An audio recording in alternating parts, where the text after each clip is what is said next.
Hi, I'm Phil Lipoff. We want to take you to Kalamazoo, Michigan. You see it there. Former First Lady Michelle Obama is about to speak and introduce Vice President Kamala Harris at a rally there. You see her working the crowd. Her husband, former President Barack Obama, was with the Vice President on the trail just 2 days ago. Let's listen in to what Michelle Obama has to say.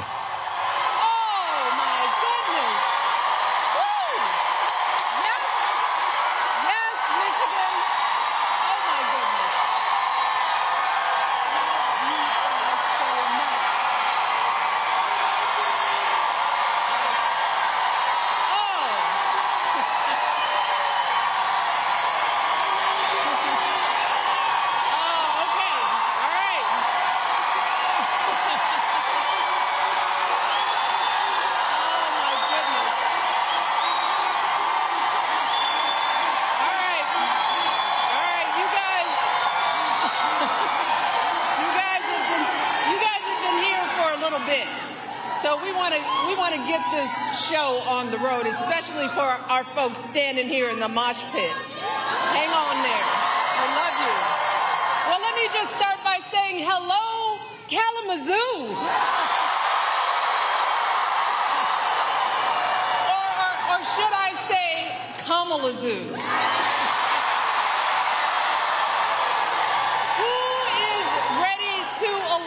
The next President of the United States, Kamala Harris. Yes. But let me start, of course, by thanking Hallie for everything she's done to get out the vote here in Michigan. But most of all, I want to thank all of you because, 100 years old, no. Oh, my goodness.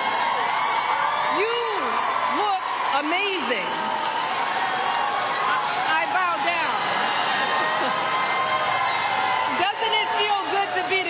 I mean, it feels so good. I haven't done this in such a long time. It feels good to see how strong, how hopeful, how energized, how organized we all are.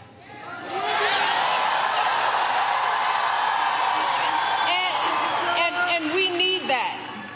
We need all of you.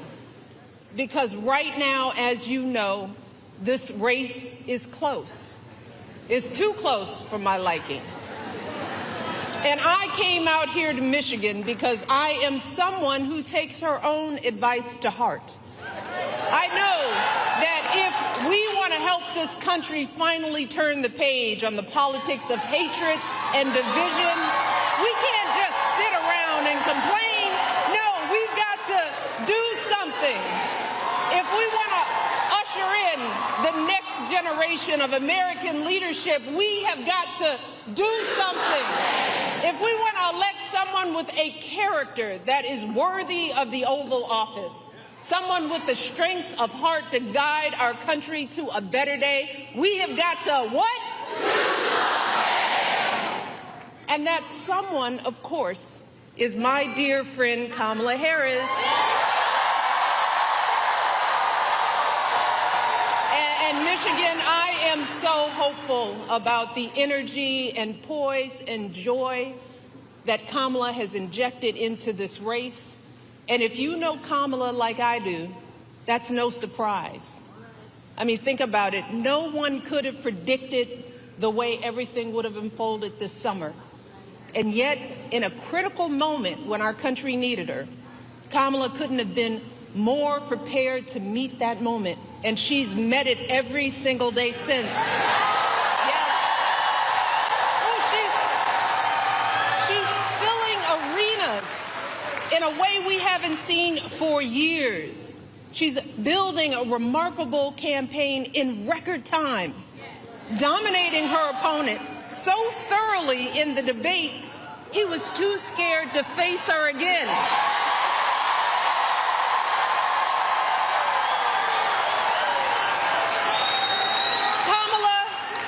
She's putting herself out there fearlessly, facing down even her harshest critics.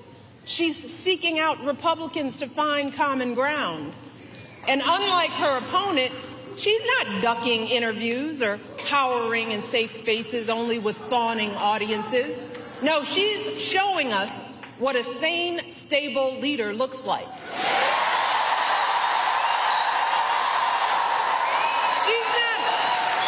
She's not losing her train of thought or stumbling over her words. And she's doing it all with vigor and with grace. That's because Kamala Harris is a grown-up.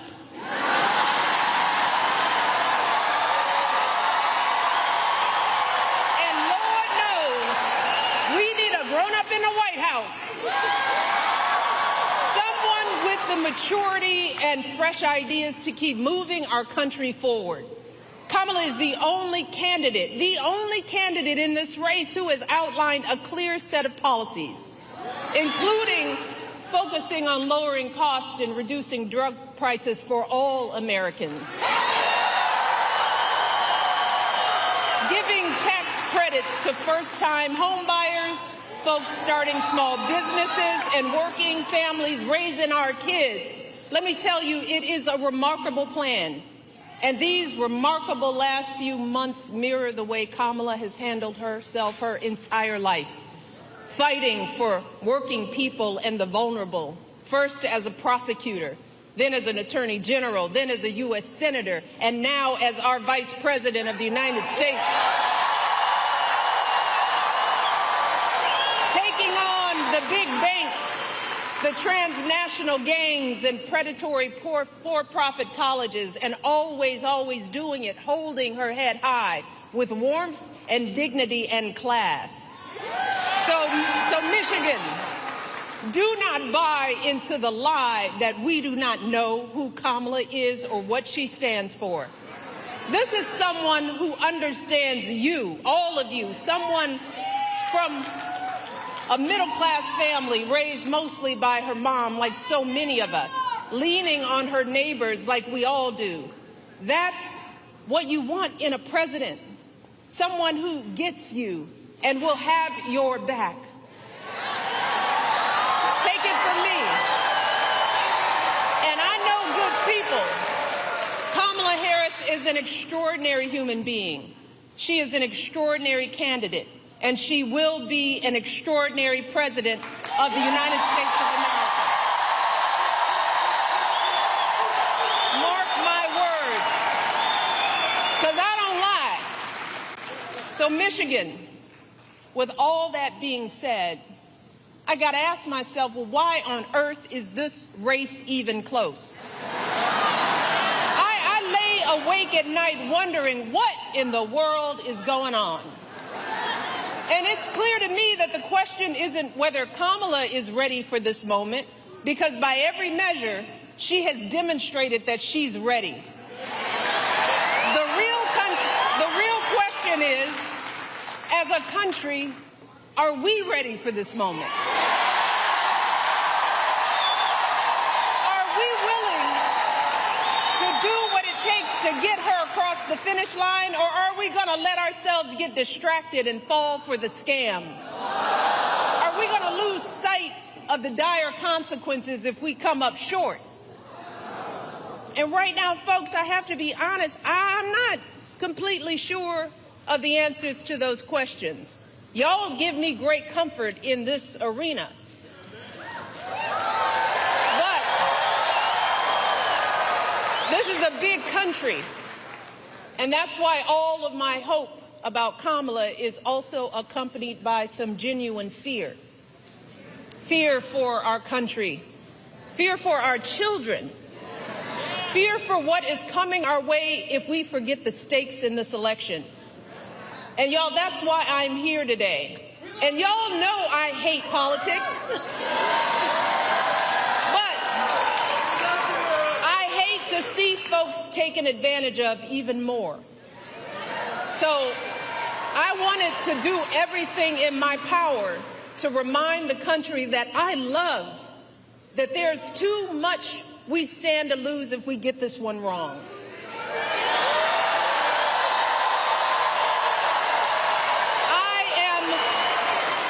I'm deeply concerned, and I'm talking to everybody out there, that too many of us are still confused and buying into the lies and distortions from people who do not have our best interest at heart. So I want to address some of these concerns head on. Because when you lay out the options, this choice isn't even close. But whether it's online or in the media or in our social circles, there are folks who say they're not sure about Kamala. They accuse her of not providing enough policy detail. Some wonder, do we really know her? Is she too aggressive? Is she not aggressive enough? There are folks sowing seeds of doubt about whether she's who she appears to be. Now, don't get me wrong. Voters have every right to ask hard questions of any candidate seeking office. But can someone tell me why we are once again holding Kamala to a higher standard than her opponent?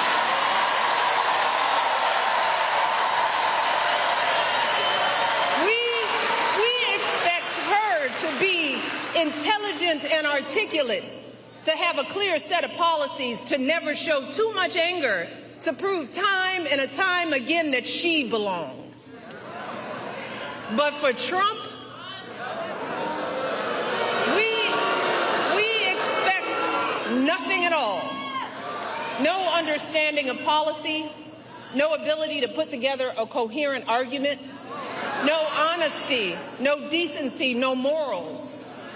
Instead, too many people are willing to write off his childish, mean-spirited antics by saying, well, Trump's just being Trump, rather than question his horrible behavior. Some folks think he's funny. And if you remember, that's exactly how he got elected the first time.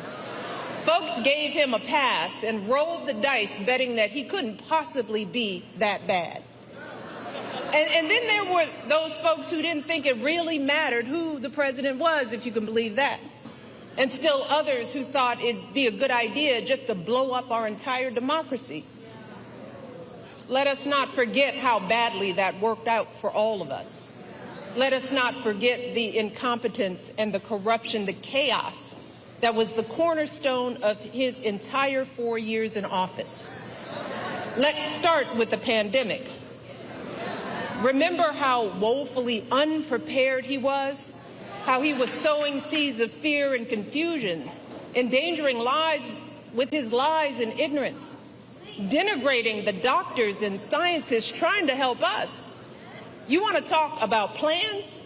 Well, my husband left him a very detailed pandemic plan.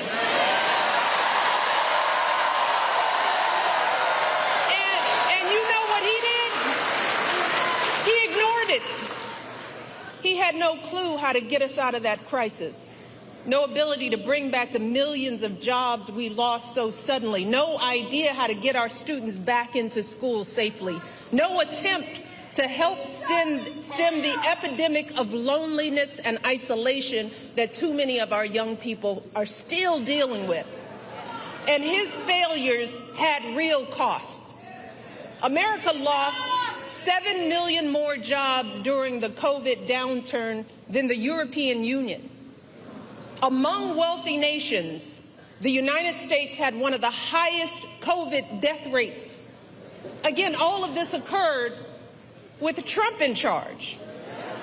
And sadly, this was just the tragic exclamation point on his disastrous presidency. Installing judges and justices who have now stripped away our reproductive freedoms, cracking down on protesters marching to protect their sons from being shot because of the color of their skin, rolling back protections for LGBTQ Americans, fanning conspiracy theories, unleashing hatred in our communities. And then, when the American people fired him from a job that was too big for him to begin with, he tried to steal it, egging on a violent mob that breached our nation's capital. And when told that his own vice president was in danger, you know what he said? So what? So what, y'all? He said, so what? And after all of that, and there is more, there are still folks wringing their hands, crossing their arms, tuning out, saying they plan to sit this election out to prove a point? Well, let me tell you who isn't tuning out. Many of the folks who served closest to Trump and saw the danger firsthand.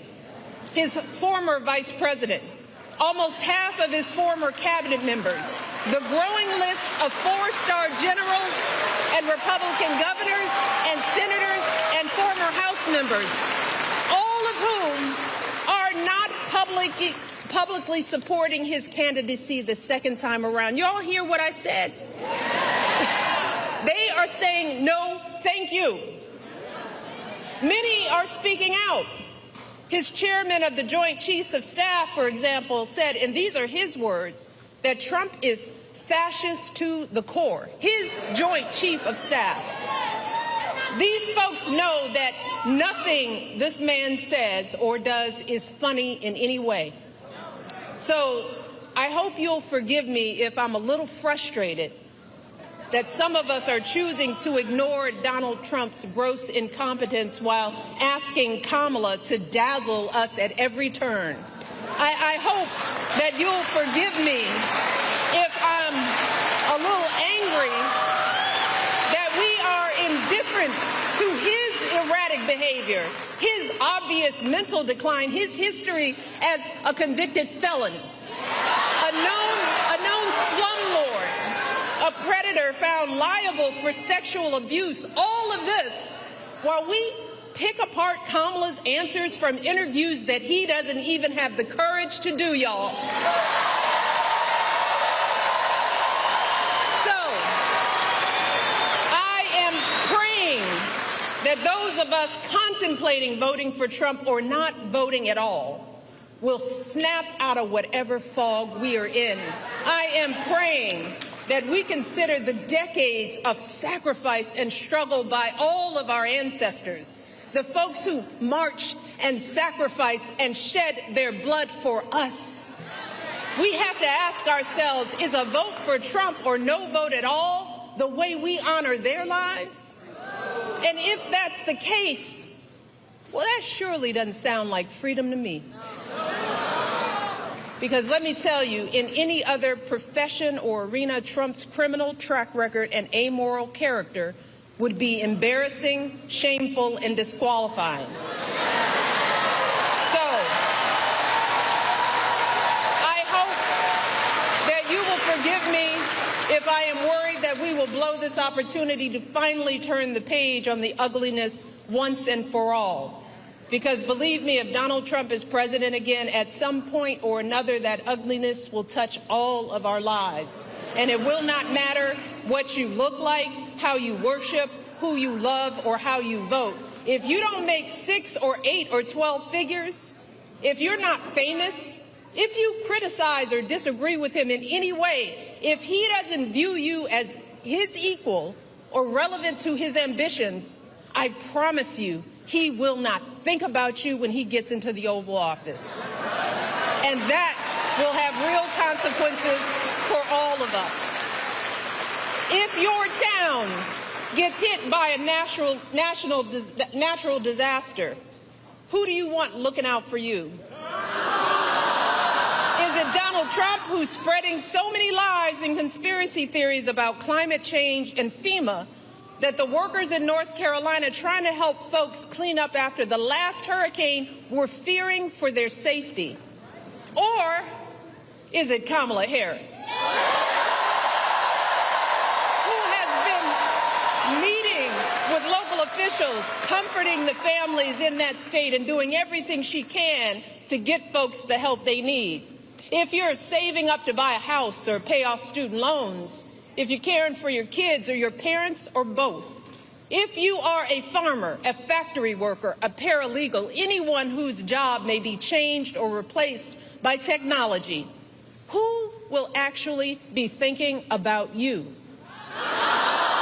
Is it Donald Trump, who's palling around with billionaires that want a puppet in the White House who will let him run unchecked? Or is it Kamala Harris, who has been fighting for working people her entire life, If you're one of our service members, our veterans, or military families, who is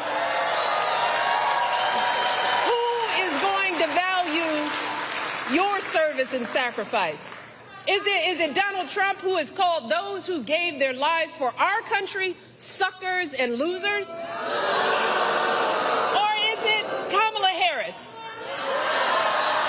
who I guarantee you will honor your commitment to the ideals we all share with every fiber in her being?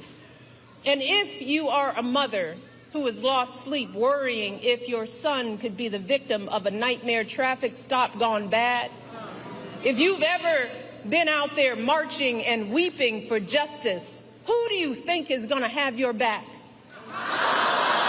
Is it Donald Trump, who once took out a full-page ad to demonize innocent young black teenagers in New York City, who has dreamed openly about his own version of a purge, where in his words, he has said for one day, one real rough, nasty day, he says, he will allow cops to use violence indiscriminately, who I am sure has never spent a single second thinking about the lives on the other end of those batons? Or is it Kamala Harris, who understands the anguish in these interactions and has the experience that shows us that, yes, it is possible to keep our community safe and keep innocent people out of harm's way? And finally, y'all, who could possibly think that this man would care more about our men and boys more than Kamala Harris? And while we're at it, I want to think about who do you think possibly would care more about our reproductive health?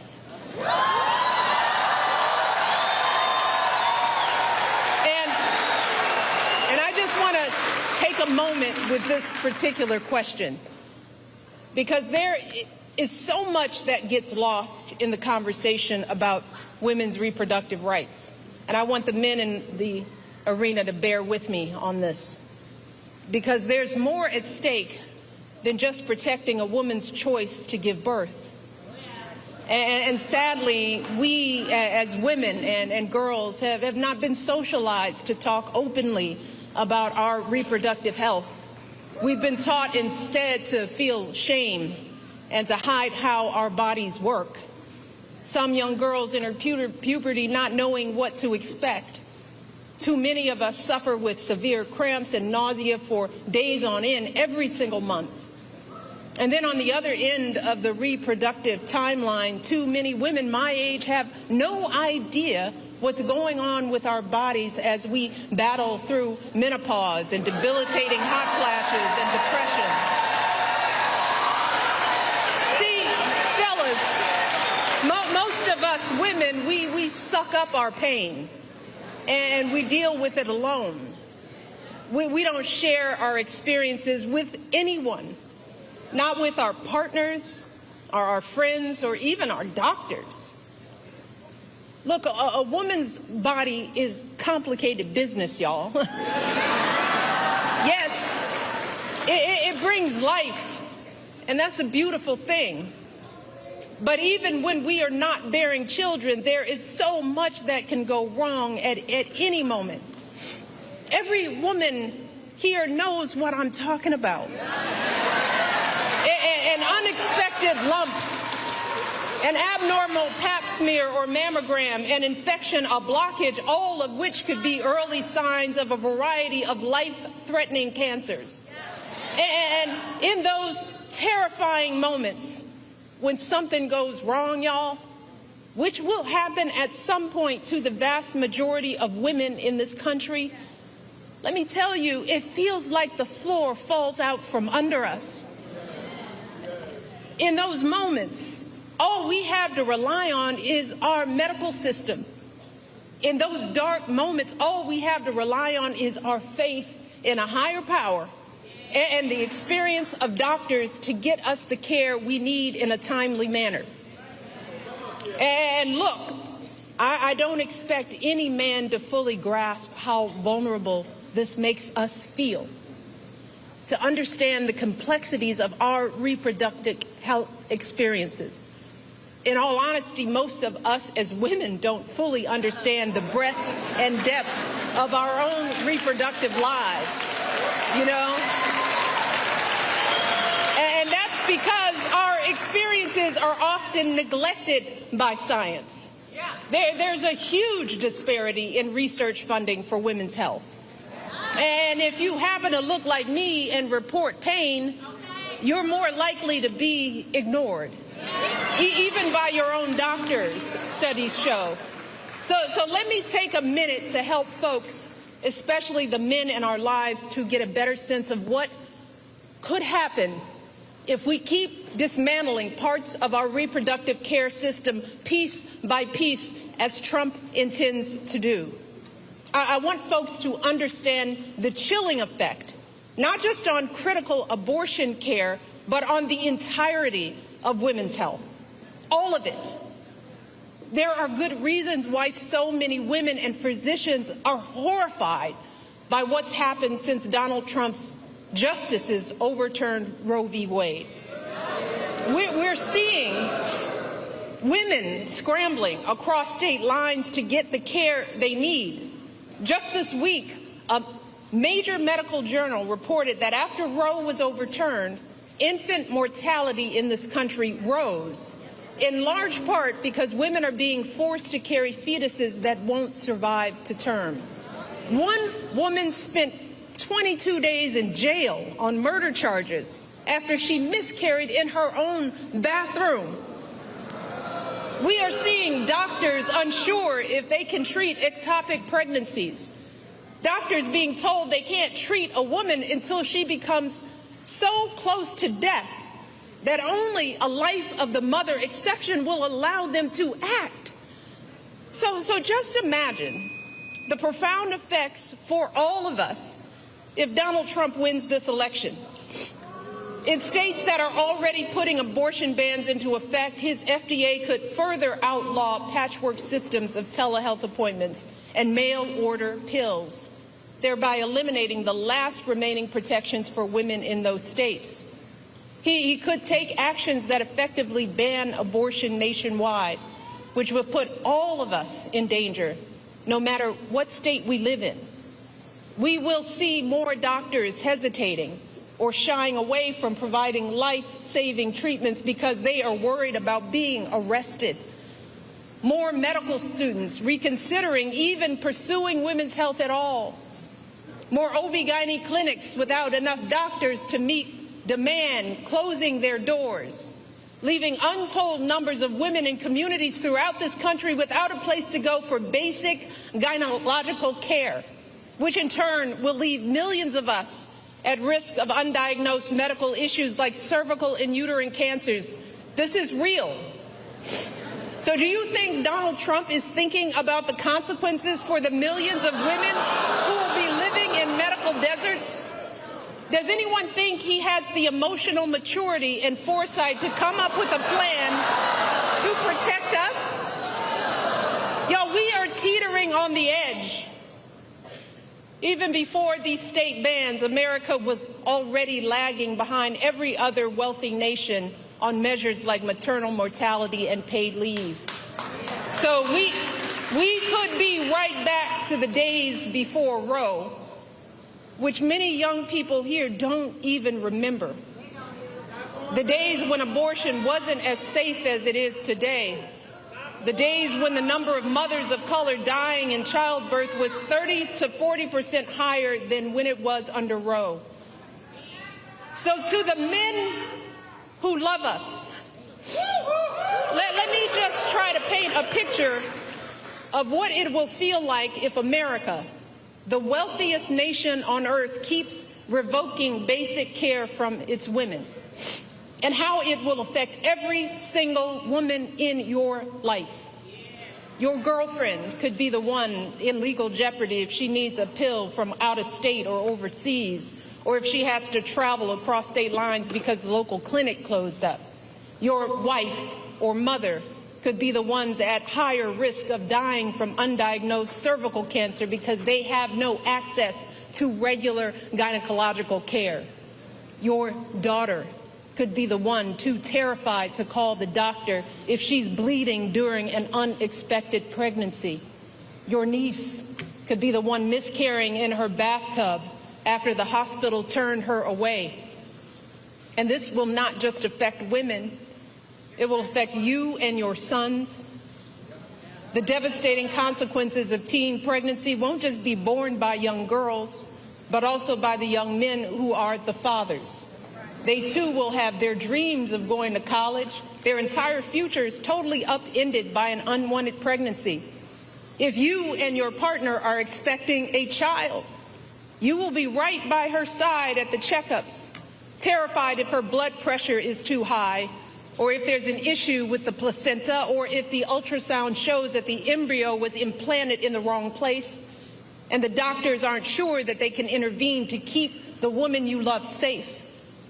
If your wife is shivering and bleeding on the operating room table during a routine delivery gone bad, her pressure dropping as she loses more and more blood, or some unforeseen infection spreads and her doctors aren't sure if they can act, you will be the one praying that it's not too late.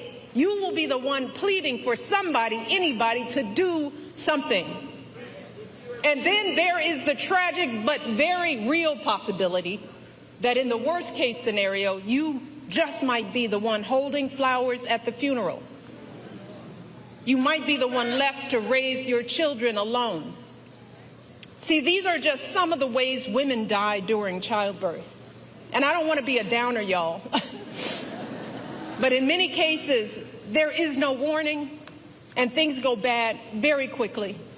And when it happens, every second of hesitation or delay can lead to devastating outcomes. So I am asking y'all from the core of my being to take our lives seriously. Please,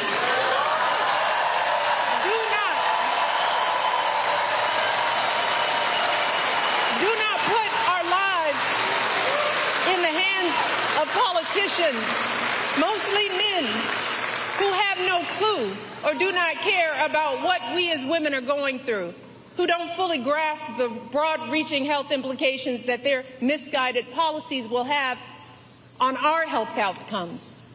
The only people who have standing to make these decisions are women with the advice of their doctors. We are the ones with the knowledge and experience to know what we need.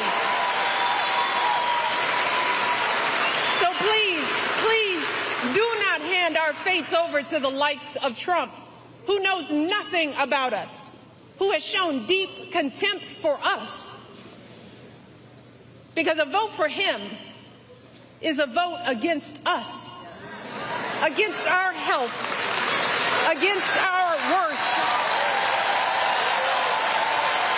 And let me tell you all, to think that the men that we love could be either unaware or indifferent to our plight is simply heartbreaking.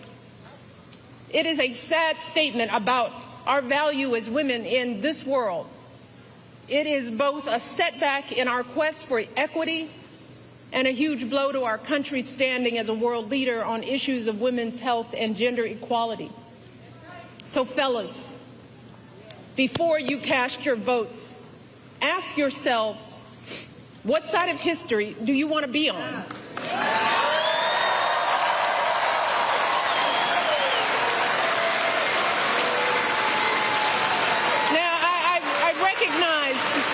That there are a lot of angry, disillusioned people out there, upset with the slow pace of change. And I get it. It is reasonable to be frustrated. We all know we have a lot more work to do in this country. But to anyone out there thinking about sitting out this election or voting for Donald Trump or a third-party candidate in protest because you're fed up, let me warn you, your rage does not exist in a vacuum. If we don't get this election right, your wife, your daughter, your mother, we as women will become collateral damage to your rage.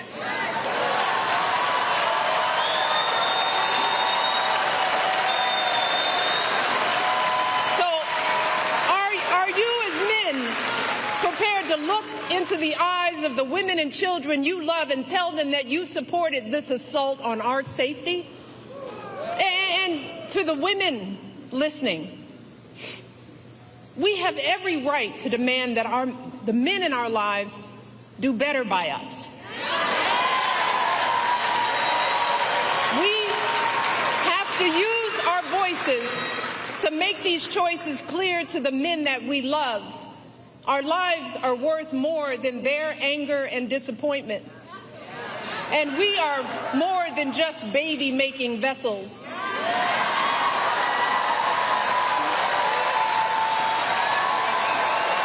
And if you are a woman who lives in a household of men that don't listen to you or value your opinion, just remember that your vote is a private matter. Regardless of the political views of your partner, you get to choose. You get to use your judgment and cast your vote for yourself and the women in your life. Remember, women, standing up for what is best for us can make the difference in this election.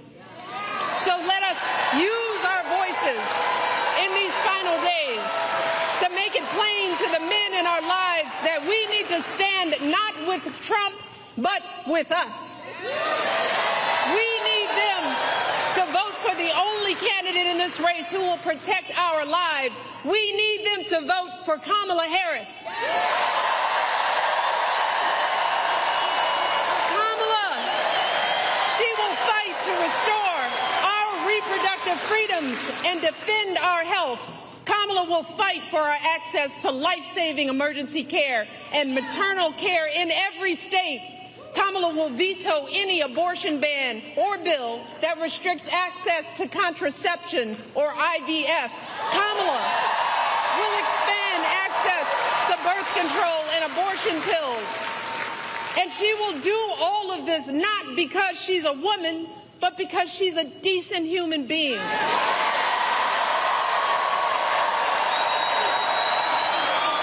She will do this because she cares about the lives of people other than herself. And that's really what this election is about, Michigan. This isn't just about what we have an obligation to say no to. It's about what we have the opportunity to say yes to. And we can elect someone who has the experience, the character, and the strength to look at all these challenges and still see a brighter day on the other side. Kamala Harris will see us, all of us. Kamala Harris will listen to us, all of us. She will protect our freedom. She'll stand up for all of our lives. She will have our backs for the folks trying to get ahead and those just trying to get by. And in doing so, she will usher in a new generation of American leadership and send the ugliness of Donald Trump and his politics back where it belongs, the past.